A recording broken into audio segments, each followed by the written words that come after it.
ট্রেডিংয়ের জগতে যারা নতুন তাদের জন্য অ্যাকাউন্ট ব্যালেন্স শব্দটা প্রায়ই একটা ধাঁধার মতো মনে হয়। দেখতে খুব সাধারণ লাগলেও এই একটা ব্যাপার নিয়েই অনেক ভুল বোঝাবুঝি তৈরি হতে পারে। তো চলুন আজকে এই বিষয়টাকে একদম সহজ করে ফেলা যাক। তো প্রশ্নটা হচ্ছে, এই যে অ্যাকাউন্টে লগ করার পর ব্যালেন্স বলে যে সংখ্যাটা দেখা যায় সেটা আসলে কি বোঝায়? এটা কি লাভ, নাকি লোকসান, নাকি অন্য কিছু? চলুন জেনে নেওয়া যাক। এর উত্তরটা কিন্তু একদম সোজা। অ্যাকাউন্ট ব্যালেন্স মানে হল ট্রেডিং অ্যাকাউন্টে ঠিক কতখানি নগদ টাকা বা ক্যাশ আছে, এর চেয়ে বেশি কিছু না, কমও কিছু না। যদি পুরো আলোচনা থেকে শুধু একটা জিনিস মনে রাখতে হয় তাহলে সেটা হলো এই কথাটা, ব্যালেন্স মানেই ক্যাশ। ব্যাস, এই সহজ আইডিয়াটা মাথায় গেঁথে নিলেই দেখবেন অনেক জটিলতা এমনিতেই পরিষ্কার হয়ে গেছে। অ্যাকাউন্টে যে নগদ টাকাটা আছে সেটাই হলো ব্যালেন্স। আচ্ছা, এটা তো বোঝা গেল যে ব্যালেন্স মানে ক্যাশ, কিন্তু প্রশ্ন হল এই ক্যাশটা অ্যাকাউন্টে আসে কোত্থেকে? উত্তরটা কিন্তু খুবই সিম্পল, নিজের জমা করা টাকা থেকেই। তবে এখানে একটা খুব জরুরি ব্যাপার আছে, যাকে বলা হয় রিস্ক ক্যাপিটাল, মানে ঝুঁকির মূলধন। সহজ কথায়, ট্রেডিংয়ের জন্য ঠিক ততটাই টাকা ব্যবহার করা উচিত যতটা হারালেও আপনার দৈনন্দিন জীবনে কোনো চাপ পড়বে না। এটা কিন্তু প্রফেশনাল ট্রেডিংয়ের একদম প্রথম আর প্রধান নিয়ম। আর এই টাকা জমা করার প্রক্রিয়াটাও খুব সহজ। সাধারণত 3টে ধাপ থাকে। প্রথমে একটা ব্রোকারের কাছে অ্যাকাউন্ট খুলতে হয়, তারপর সেই অ্যাকাউন্ট অ্যাপ্রুভড বা অনুমোদিত হয়, আর সবশেষে সেখানে ফান্ড ট্রান্সফার করতে হয়। একটা ছোট্ট উদাহরণ দেওয়া যাক। ধরুন অ্যাকাউন্টে $1000 জমা করা হলো, তাহলে অ্যাকাউন্ট ব্যালেন্স কত দেখাবে? ঠিক ধরেছেন, $1000। কারণটা কি? কারণ ব্যালেন্স মানেই তো ক্যাশ। এবার আসা যাক সেই জায়গাটায় যেখানে নতুন ট্রেডার্সরা সবচেয়ে বেশি গুলিয়ে ফেলেন। আচ্ছা, একটা ট্রেড শুরু করার পর ব্যালেন্সের কি হয়? চলুন ব্যাপারটা একটু খতিয়ে দেখা যাক। এটাই হলো সেই লাখ টাকার প্রশ্ন।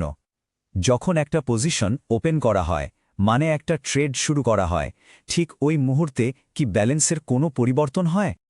শুনলে হয়তো একটু অবাক লাগবে, কিন্তু উত্তরটা হল না, একদমই না। আপনার ট্রেড লাভে থাকুক বা লোকসানে, যতক্ষণ পজিশনটা খোলা আছে আপনার মূল ব্যালেন্সের ওপর তার বিন্দুমাত্র প্রভাব পড়বে না। ওটা যেমন ছিল তেমনই থাকবে।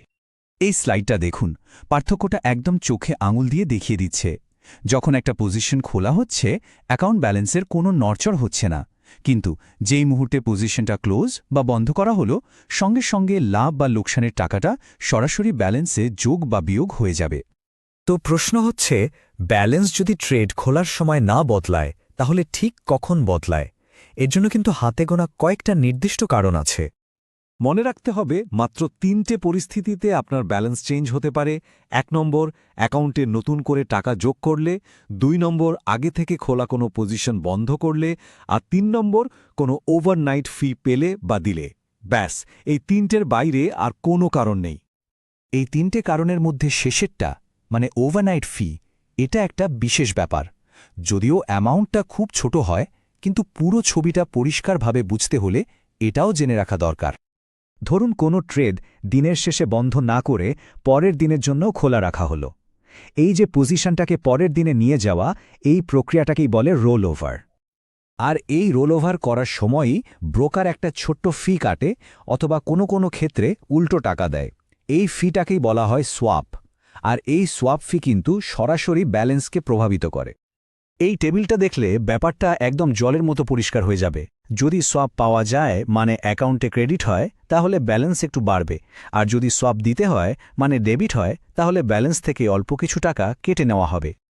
সাধারণত এই ফি এর পরিমাণ খুবই সামান্য হয়, কিন্তু মাথায় রাখতে হবে, যদি কোনো ট্রেড অনেক দিন, মানে সপ্তাহ বা মাস ধরে খোলা থাকে, তাহলে এই ছোট ছোট ফি জমতে জমতে কিন্তু একটা বড়সড় অ্যামাউন্ট হয়ে যেতে পারে। তাহলে পুরো আলোচনার সারমর্মটা কি দাঁড়ালো? মূল কথাটা হলো, আপনার ব্যালেন্স আসলে আপনার অ্যাকাউন্টের আসল ক্যাশ টাকাটাকেই দেখায়, আর এটা বদলায় শুধুমাত্র কয়েকটা নির্দিষ্ট কারণে: নতুন ফান্ড জমা দিলে, কোনো ট্রেড বন্ধ করলে, অথবা ওভারনাইট ফি লেনদেন হলে। কিন্তু একটা বড় প্রশ্ন তো থেকেই গেল, তাই না? যদি খোলা ট্রেডের লাভ বা লোকসান ব্যালেন্সে না দেখায়, তাহলে সেটা কোথায় দেখায়? ট্রেডিং প্ল্যাটফর্মে যে একটা সংখ্যা সারাক্ষণ ওঠানামা করে, ওটাকে তাহলে কি বলে? এই রহস্যের উত্তর নিয়ে আসছি আমাদের পরের পর্বে।